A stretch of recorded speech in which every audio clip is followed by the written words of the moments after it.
Soğuk algınlığı ve öksürüğe iyi gelen ev reçeteleri. Sağlık videolarımızın devamını istiyorsanız desteğinizi göstermek için abone olabilirsiniz. Yandaki zil düğmesine tıklarsanız yüklediğimiz en yeni videodan anında haberdar olabilirsiniz. Soğuk algınlığı ve öksürük kış aylarında kapımızı çalan rahatsızlıkların başında geliyor. Böyle zamanlarda ilaç almadan sadece doğal malzemelerle yeniden sağlığınıza kavuşabilirsiniz. İşte size soğuk algınlığı ve öksürüğe iyi gelen tarifler. Birinci tarif: zencefil bantları. Malzemeler: 1 yemek kaşığı zencefil tozu, 2 yemek kaşığı organik bal, 1 yemek kaşığı zeytinyağı, 2 yemek kaşığı un, peçete, yapışkan bant, gazlı bez.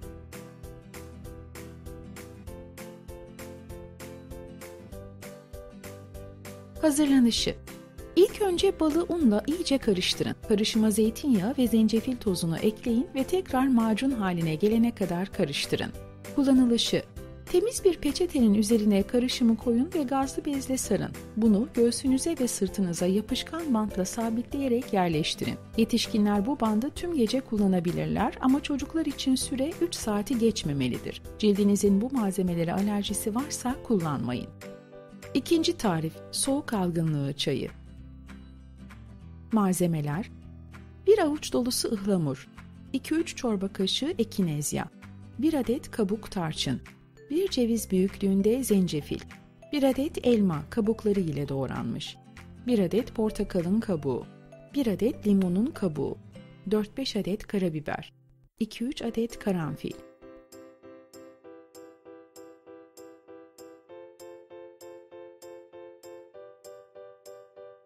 Hepsini birlikte kaynatıp 1 çay kaşığı bal karıştırarak için. Üçüncü tarif: soğuk algınlığı gargarası. Bir tutam ada çayını 10 dakika kaynatın. Ilındıktan sonra gargara yapın. Yatmadan önce ve sabah kahvaltısından sonra yapılmalıdır. Dördüncü tarif: soğuk algınlığı kürü. Orta boy 1 yemeklik soğanın ince kahverengi kabuğunu soyun. Bu soğanın kırmızı soğan olmamasına dikkat edin. Bunu 4'e bölün ve 1,5 bardak suda 5 dakika kaynatın. Bu suyu yudum yudum için. Bu kürü 15 gün uygulayın. Bir öğleden önce bir de akşam içtiğinizde soğuk algınlığınız hızla geçecektir. 5. tarif: limonlu sıcak su.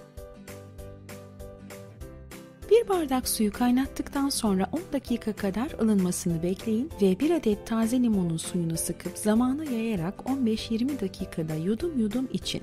Bu tarif özellikle boğaz ağrısı olan soğuk algınlığında boğazı rahatlatır. 6. tarif: sarımsak.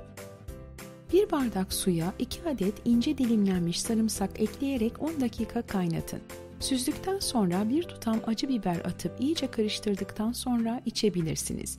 Bu içecek boğaz ağrısı ve bademcik iltihabına da çok etkilidir.